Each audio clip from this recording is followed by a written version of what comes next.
नमस्कार मेरे प्यारे भाइयों और बहनों, आप सभी को एडुकेशन 365 पर स्वागत है। आज का इस वीडियो में मैंने आप लोगों के सामने अलग अलग टॉपिक के अलग अलग सवाल लेके हाजिर हुआ हूँ, इसलिए वीडियो को बिना स्किप करके फर्स्ट टू लास्ट जरूर देखिए। और अगर आपको वीडियो पसंद आए तो वीडियो पर लाइक शेयर कमेंट करना और चैनल को भी जरूर सब्सक्राइब कर देना। तो देर न करते हुए हम वीडियो की ओर रुख करते हैं। देखते हैं आज का पहला सवाल क्या है। Select the number from among the given options that can replace the question mark in the following series। मतलब यहाँ क्वेश्चन मार्क की जगह पर क्या आएगा वही हमको निकालना है। तो चलिए, हमें इसमें ज़्यादा अंतर नहीं है, तो हम इसमें पहले प्लस से ही बनाने की कोशिश करेंगे, ठीक है। तो चलिए बनाते हैं इसको। अब 672 और 677 यहाँ पर डिफरेंस एक ऐसे बनाएंगे तो यहाँ पर क्या होगा पता चल जाएगा। अब 672 से 677 लाना हो तो उसमें हमें +5 करना होगा तभी आएगा। अब 677 से 686 यहाँ पर हमें +9 करेंगे तभी आएगा। 686 से 699 करना हो तो +13। अब 699 से 716 लाना हो तो +17। मतलब समझ आए ना। देखिए यहाँ पर 5 और 9 यानी कि +4 हुआ है। 9 और 13 यहाँ भी +4। 13 और 17 यहाँ पर भी +4, तो अगला भी आपका +4 ही होगा। तो 17 + 4 21, मतलब +21 होगा। तो 716 के साथ अगर हम +21 करेंगे तो कितना आएगा? 737 आएगा। ये किस ऑप्शन में दिया गया है? आपका डी ऑप्शन में है, तो आपका डी ऑप्शन सही जवाब होगा। यहाँ पर देखिए, किसी एक कोड भाषा में VTPM का कोड है 37 और CGNK का कोड है 73, तो हमें MBLC का कोड पता करना है। तो पहले हम देखते हैं VTPM से कैसे 37 आता है। VTP और M से 37 आता है क्या? B का प्लेस वैल्यू 22 है, T का 20 है, P का 16 है और M का 13 है। अब इन चारों को प्लस करने पर 37 नहीं आएगा, ज़्यादा आएगा। देखिए इधर 22 है, इधर 20, यहीं से आपका 42 हुआ है, तो ज़्यादा होगा ये। तो इस तरह से नहीं होगा ये। तो हम एक काम करेंगे, इनका अपोजिट बनाने की प्रयास करेंगे। तो B का अपोजिट क्या होता है? E का प्लेस वैल्यू 5, T का अपोजिट G होता है, G का प्लेस वैल्यू 7, P का अपोजिट K का प्लेस वैल्यू 11 और M का अपोजिट N का प्लेस वैल्यू 14। अब इनको प्लस करेंगे। 5 + 7 12 + 1 13 + 4 17, कैरी ओवर 1 1 2 और कैरी ओवर 1 3, 37 इस तरह से आया है, ठीक है। मतलब अपोजिट लेटर लेने पर और उनका प्लेस वैल्यू लिखने पर आता है। तो अब हम CGNK का बनाएंगे। अब C का प्लेस वैल्यू, C का अपोजिट नंबर क्या है? X है, X का प्लेस वैल्यू 24 है। G का अपोजिट T है, T का 20 है। N का अपोजिट M 13 है और K का अपोजिट P 16 है। अब इनको प्लस करने पर कितना आएगा? 4 + 3 7 + 6 13, कैरी ओवर 1 2 + 2 4 5 6 और कैरी ओवर 1 7 73 इस तरह से आता है। अब उसी के तहत हम MBLC का निकालेंगे। M का अपोजिट N का प्लेस वैल्यू 14, B का अपोजिट क्या होता है? E का प्लेस वैल्यू 5, L का opposite O place value 15, C का अपोजिट X का प्लेस वैल्यू 24। अब इनको भी हम प्लस करेंगे। 4 + 5 9 + 4 14 + 4 18, कैरी ओवर 1 1 2 + 2 4 + 1 5, यानी कि 58। आपका C ऑप्शन सही जवाब होगा। उम्मीद करता हूँ कि आप इसको अच्छी तरह से समझ गए होंगे। अगर आपको वीडियो ज़रूर पसंद आए तो चैनल पर ज़रूर लाइक शेयर कमेंट करना और चैनल को भी ज़रूर सब्सक्राइब कर देना। फिर एक बार मैं आपको दोहरा रहा हूँ, चैनल को ज़रूर सब्सक्राइब कर देना। ये रहा आपका ब्लड रिलेशन। प्लस का मतलब मदर है, माइनस का मतलब ब्रदर है, इनटू का मतलब वाइफ है और डिवाइड का मतलब फादर है। तो based on the above how इस 4 क्या लगता है 1 का, अगर इस इक्वेशन को बनाएं तो चलिए अब हम इसको बनाते हैं। तो पहले क्या बोला है, पहले हम 4 इंटू 3 बनाएंगे, एक एक करके जाना होगा। तो इंटू का मतलब क्या है, 4 इंटू 12, ऐसा मत करना है, यहाँ पर जो वैल्यू है उसको बनाना होगा, ठीक है। इंटू का मतलब वाइफ है, तो 4 इज द वाइफ ऑफ 3 होगा, तो 3 हस्बैंड होगा।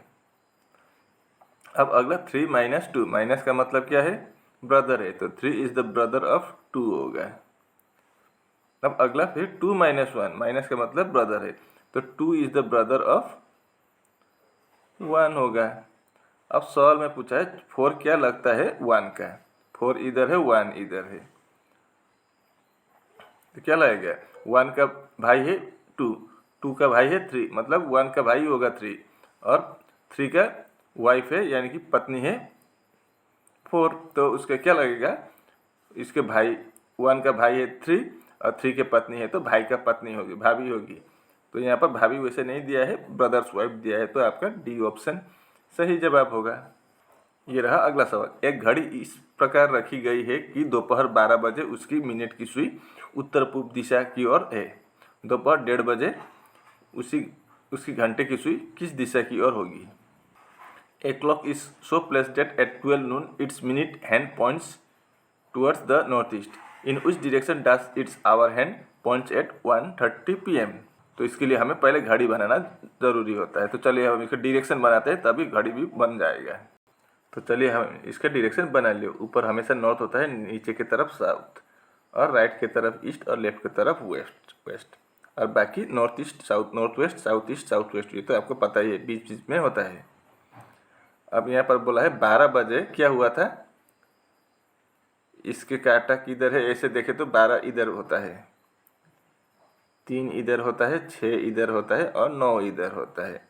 अब 1 और 2 इधर, 4 और 5 इधर होता है, 6 है तो 7 और 8, 9 है तो 10 और 11, ऐसा होता है घड़ी में, ठीक है। 12 बजे क्या बोला था, इसका नॉर्थ ईस्ट में है उसका मिनट का सुई, वैसे 12 बजे ऐसा होगा, आपका मिनट का और घंटे का सुई बराबर होगा, सीधी लाइन में हो गया ऊपर की तरफ। वैसे ऊपर की तरफ नॉर्थ है, लेकिन अगर नॉर्थ ईस्ट इसको बताया गया है, तो इधर नॉर्थ ईस्ट है, तो 1:30 बजे कितना बजेगा, 1:30 कहाँ पर होगा, 1 इधर है 2 इधर है, तो 1 और 2 के बीच में जब होगा घंटे का सुई, तब 1:30 बजता है, तो इधर होगा। तो अगर इधर नॉर्थ ईस्ट है, तो इधर क्या होगा वही हमको निकालना है, इस डायरेक्शन, ठीक है। अब पहले नॉर्थ ईस्ट इधर था, तो नॉर्थ ईस्ट के पीछे राइट हैंड साइड में आपका 45 डिग्री पर क्या था, क्लॉकवाइज में ईस्ट था। तो अगर नॉर्थ ईस्ट इधर जाएगा, तो इधर फिर इसका 45 डिग्री इधर क्या आ जाएगा, ईस्ट इधर आ जाएगा, ठीक है। तो आपका सी ऑप्शन में ईस्ट दिया हुआ है, तो आपका सी ऑप्शन सही जवाब होगा, 1:30 बजे ईस्ट की तरफ होगा घंटे का सुई। If it was Saturday on, अगर 11 जुलाई 2020 को शनिवार था, तो हमें 22 दिसंबर 2028 को कौन सा दिन होगा वही हमको निकालना है, ठीक है। तो हम पहले क्या करेंगे, जो दिया गया है उसी का बनाएंगे। यहाँ पर क्या दिया गया है, 11 जुलाई 2020, लेकिन हमें 2028 का 22 अक्टूबर का निकालना है। तो हम 11 जुलाई का मतलब 7 होता है। अब हम 2020 न लेकर 28 लिखेंगे, क्योंकि हमें 28 पूछा है।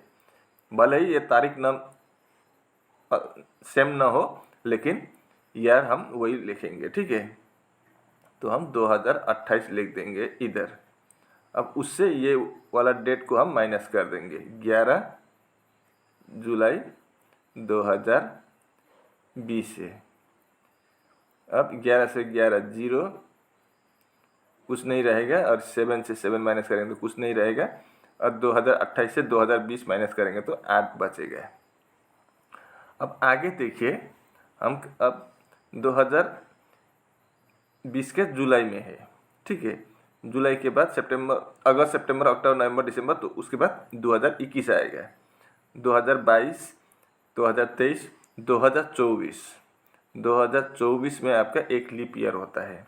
अगला लीप ईयर 2028 का फरवरी में होता है। हमें जुलाई तक, अक्टूबर तक जाना है, तो फिलहाल हमें जुलाई तक ही जाना है, तो यहाँ पर भी और एक 2028 में भी लीप ईयर आएगा, तो हमें 2 लीप ईयर और मिल गया। तो इस 8 के साथ +2 कर देंगे तो 10 आ जाएगा। ठीक है, अब हम कहाँ तक पहुँच गए? 11 जुलाई 2028 तक, लेकिन हमें अक्टूबर तक जाना है। तो हम जुलाई के बाद क्या आता, हम जुलाई में भी 11 तारीख तक ही पहुँचे हैं, तो आगे और है जुलाई में। तो हम जुलाई लिखेंगे, अगस्त, सितंबर और अक्टूबर लिखेंगे। अब जुलाई में वैसे कितने दिन होते हैं? 31 दिन होते हैं, लेकिन हम 11 तारीख तक ही पहुँचे हैं, तो बाकी और 20 दिन हो गए, तो हम 20 लिख देंगे। अगस्त में कंप्लीट 31 दिन होता है, तो 31, सितंबर में 30। अब अक्टूबर में हमें 22 तारीख तक ही पूछा है, तो हम 31 तारीख तक नहीं जोड़ेंगे। 22 तारीख पूछा है तो हम 22 तारीख लिख देंगे। अब इन सबको हम 7 से डिवाइड करेंगे। ठीक है, तो 7 से डिवाइड करने पर 7 दूना 14, 6 बचा है। 7 चौके 28, 3 बचा है। 7 चौके 28, 2 बचा है। 7 तीने 21, 1 बचा है। तो इसको हम जोड़ेंगे। अब इस 10 के साथ भी जोड़ना होगा, ये 10। तो कितना होगा अब? 10 + 6 16 + 3 19 + 2 21 + 1 22 22 आया। अब 22 को हम फिर 7 से करेंगे डिवाइड। 7 से क्यों बोले? तो हफ्ते में 7 दिन होता है इसलिए। तो 7 तीने 21, बचेगा कितना? 1 रिमाइंडर। ठीक है, अब 11 जुलाई 2020 को कौन सा दिन बोला था? सैटरडे। उस सैटरडे के साथ हम ये 1 को क्या करेंगे? जोड़ देंगे, +1, यानी कि सैटरडे के बाद क्या आएगा? तो फिर एक दिन ही बढ़ेगा, तो संडे होगा। आपका ए ऑप्शन सही जवाब होगा। उम्मीद करता हूँ कि आप इसको अच्छी तरह से समझ गए होंगे। Count the number of triangles and squares in the given figure. इस दिए गए फिगर में कुल हमें कितने त्रिभुज है और कितने वर्ग है वही हमको निकालना है। तो ये ऑप्शन में देखिए, ये त्रिभुज है, ठीक है, और ये वाला ऑप्शन क्या है? वर्ग है। तो पहले हम वर्ग गिनती करेंगे, आसान हो जाएगा।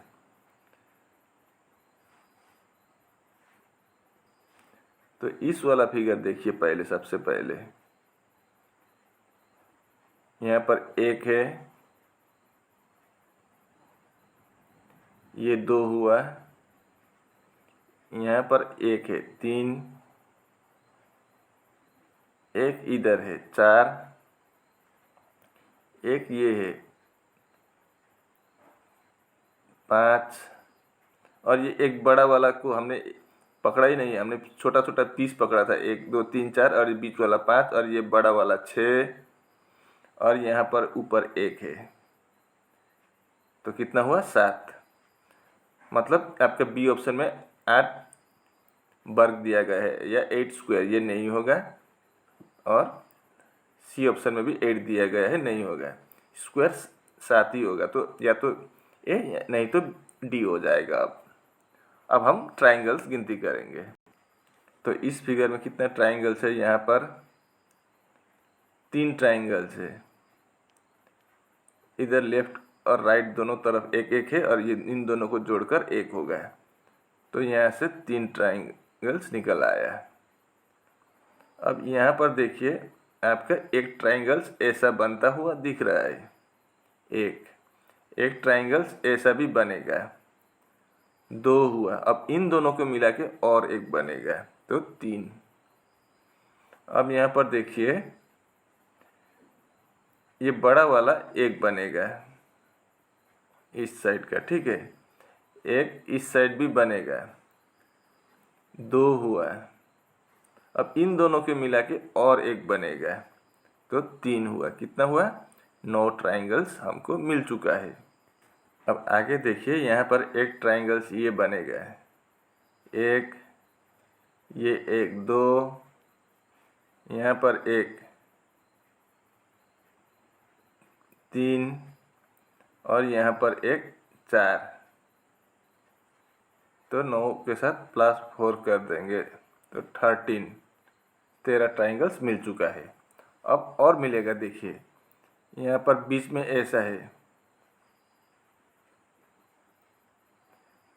1 2 3 4, तो इसका फार्मूला क्या होता है 4 इंटू 2 कितना 8, तो 13 के साथ और 8 प्लस कर देंगे तो कितना होगा 21 होगा। तो आपका ए ऑप्शन सही जवाब होगा। आपका डी ऑप्शन में 22 दिया है तो डी ऑप्शन गलत हो जाएगा। आपका 21 ट्राइंगल त्रिभुज और 7 वर्ग या स्क्वायर है इस फिगर में, ठीक है। ये रहा अगला सवाल, कंप्लीट द एनालॉजी। 9:13 31 है तो यहाँ पर अगला क्या होगा। तो पहले हम 9:13 31 का क्या संबंध है देखते हैं। ये 13 31 क्या है, वैसे 11 का क्यूब है। तो हम एक काम करेंगे, ये 9 के साथ +2 कर देंगे, 9 के साथ +2 कर देंगे तो कितना होगा 11 होगा। अब हम 11 का क्यूब अगर निकालें तो 1331 आएगा, 31, ठीक है। अब उसी प्रकार यहाँ पर +2 किया तो अगला में भी देखेंगे, हम ऑप्शन को चेक करेंगे। अब 6 है तो 6 का भी ऐसे, ये आगे का 9 था इसके साथ +2, तो आगे इधर क्या है 6 है, तो 6 के साथ +2 कर देंगे तो कितना होगा 8 होगा। अगर 8 का क्यूब कर देंगे तो कितना आएगा, 8 का क्यूब 512 होगा। मतलब आपका पहला ऑप्शन ही हमारा सही निकला है, ठीक है। यहाँ पर 6 है, उसके +2 यहाँ जैसे किया तो +2 कर दिया 8 का क्यूब करने पर 512 आया। तो क्वेश्चन मार्क की जगह पर क्या आ जाएगा 6 और 512, ए ऑप्शन सही जवाब होगा। ये सवाल बहुत इंटरेस्टिंग सवाल है। एक कमरे की लंबाई और चौड़ाई क्रमशः 8 मीटर और 6 मीटर है। एक बिल्ली एक चूहे को पकड़ने के लिए चारों दीवारों के साथ साथ और अंत में बिकर क्रम में दौड़ती है। चूहे द्वारा कुल कितनी दूरी तय की जाती है। मतलब the length and breadth of a room, मतलब ऐसा एक रूम है, लंबाई कितना है 8 मीटर का है, इधर 8 होगा तो इधर भी 8 होगा, और चौड़ाई कितना है 6। अब एक बिल्ली ऐसे, ये वॉल भी समझिए, ये अगर यही लंबाई चौड़ाई होगा तो यहीं से इतना वॉल बनेगा। अब एक बिल्ली मान लीजिए एक चूहे को खदेड़ रहा है, यहाँ से स्टार्ट किया खदेड़ना। अब यहाँ से इधर खदेड़ा, उसके बाद चूहा आगे पीछे बिल्ली ऐसा जा रहा है, फिर ऐसे आया, फिर ऐसे आया, बाद में यहाँ से फिर ऐसे चला गया। अब हमें टोटल कितना दौड़ा है वही हमको निकालना है। Find the total distance is covered by the rate, how much total distance is covered, वो क्या बोला है, ये चूहा ने कितने किलोमीटर दौड़ा है वही हमको निकालना है, या सॉरी किलोमीटर ने कितना दौड़ा है वही हमको निकालना है, ठीक है। तो इसके लिए हम कैसे करेंगे, अब ये वाला डिस्टेंस हमको पता लगाना होगा। अब ये चारों तरफ का तो हम ये पता है, यहाँ से यहाँ 8, 8 से इधर 6, इधर से 8 6 और इधर 6, ये तो हम निकाल सकेंगे, लेकिन बीच वाला कैसे निकालेंगे। अब तभी ना हमें कितना दौड़ा है वो चूहा हम निकाल पाएंगे। तो इसके लिए हम एक फार्मूला अप्लाई करेंगे, पाइथागोरस थ्योरम। तो इस साइड को हम क्या पकड़ेंगे, ए पकड़ेंगे, इस साइड को हम बी पकड़ेंगे और इस साइड को हम सी पकड़ेंगे। तो इसका फार्मूला क्या है, C square equal to A square plus B square. तो C square equal to A square कितना होगा 8 स्क्वायर, प्लस बी स्क्वायर का मतलब 6 स्क्वायर। तो सी स्क्वायर इक्वल टू कितना होगा 8 स्क्वायर 64 प्लस बी स्क्वायर 36, तो कितना होगा 64 और 36 100। सी स्क्वायर अगर 100 हुआ तो सी इक्वल टू √100 कर देंगे तो 10 होगा, सी का वैल्यू 10 होगा इसका, ठीक है।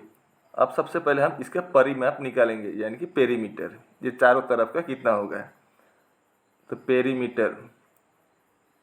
पेरीमीटर कैसे निकालेंगे, 2 into L plus B. 2L का मतलब कितना है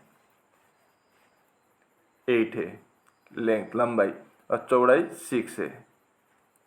तो 2 इंटू 8 प्लस 6 14, 14 और इंटू 2 करेंगे तो कितना होगा 28 होगा। ठीक है, उतना तो हुआ। अब ये भी मतलब ये चारों तरफ हम गिने तो 28 मीटर है। अब ये बीच वाला भी तो हमें गिनना होगा। ये कितना आता है, सी का वैल्यू 10 था, तो उसके साथ हम 10 भी गिनेंगे।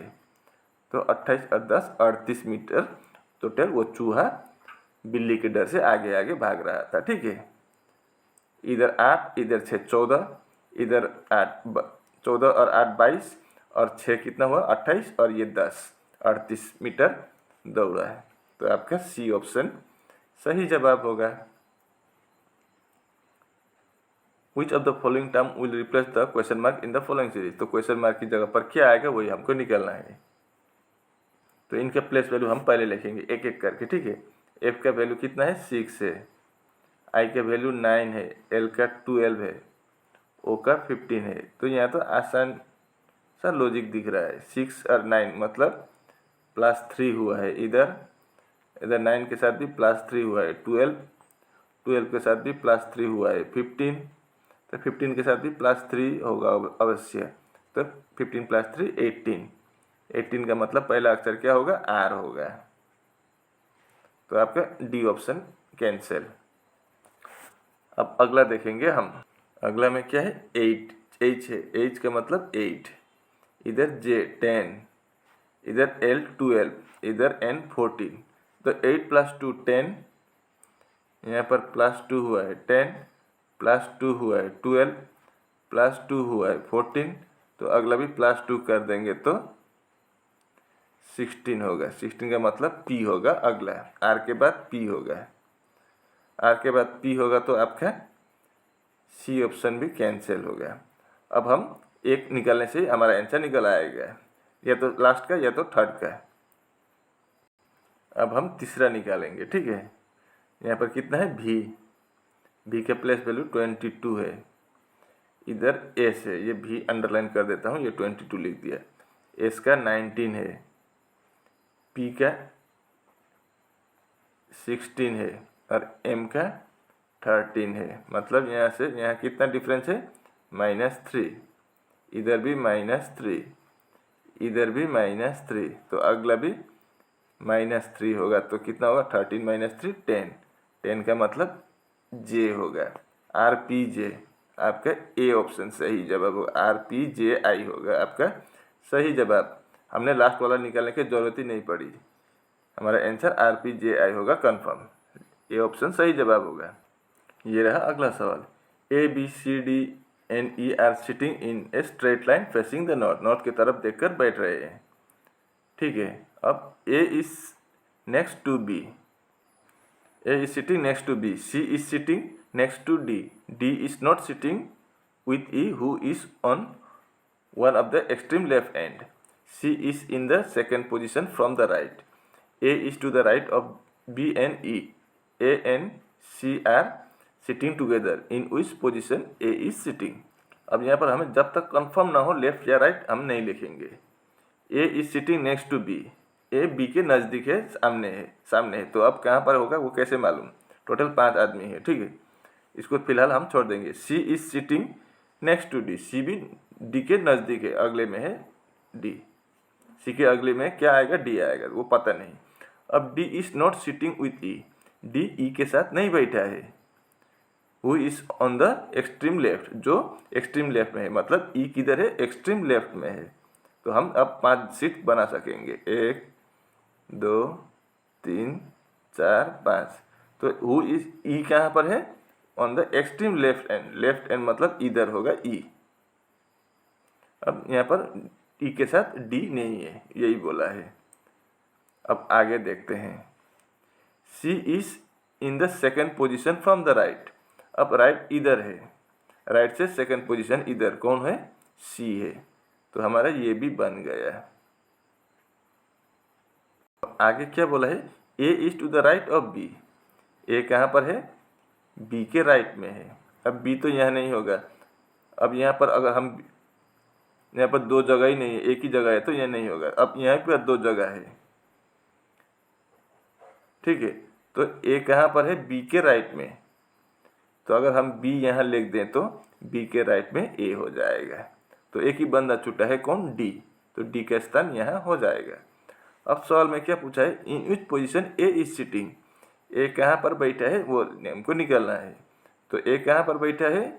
ये बी और सी के बीच में बैठा है।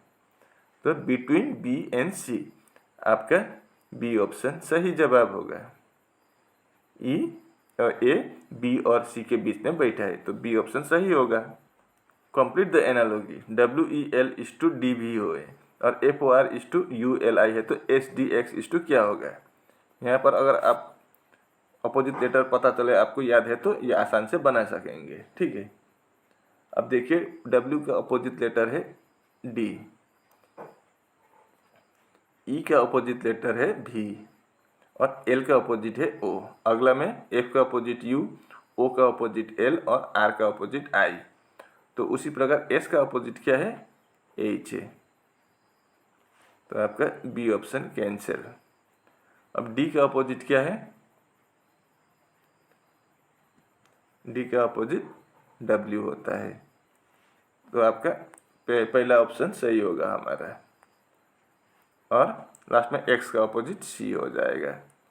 दो ऑप्शन, दो H और W दोनों वर्णमाला से हमारा लेटर से ही हमारा आंसर पता चल गया था। तो आपका ए ऑप्शन सही जवाब होगा। ये रहा अगला सवाल। Which of the images A to E is next to the sequence. तो यहाँ क्वेश्चन मार्क की जगह पर A to E में से कौन सा आएगा? क्वेश्चन मार्क की जगह पर वही हमको निकालना है। तो इसको कैसे पता करेंगे आप? अब देखिए पहले फिगर में आपका 1 2 3 4 साइड है, यहाँ पर 4 साइड है। ठीक है, अगला में 1 2 3 4 5 साइड है। फिर आगे 1 2 3 4 5 6 साइड है। अब यहाँ देखिए 1 2 3 4 5 साइड है।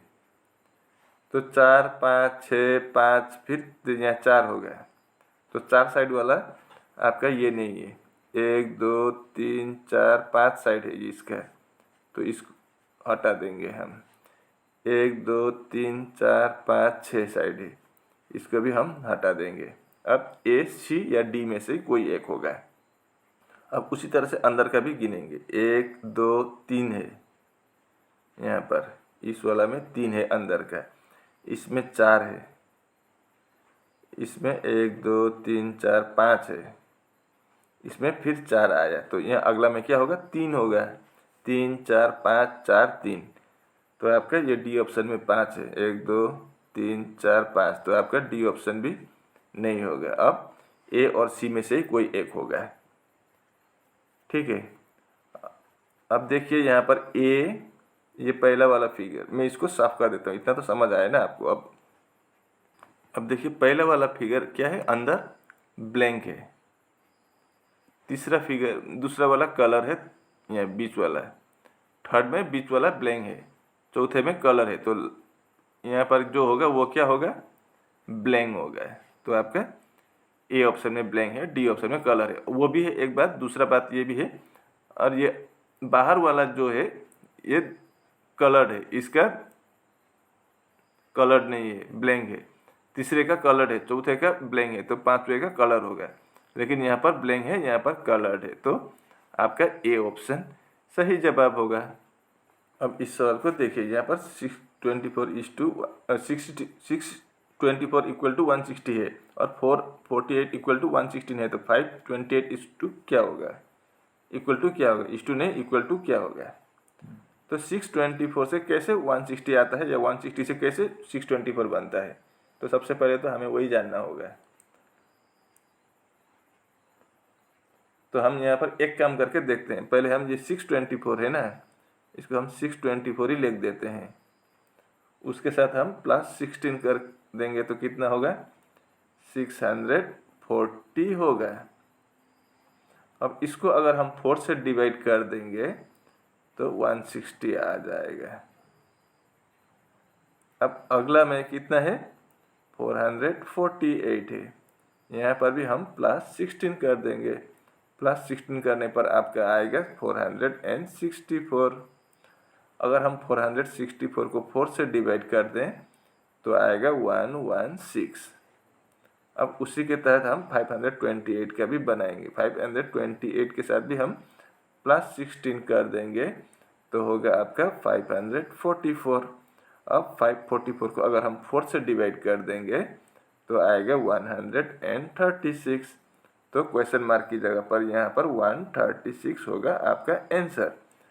आपका ए ऑप्शन सही जवाब होगा। उम्मीद करता हूँ कि आप इसको भी अच्छी तरह से समझ गए होंगे।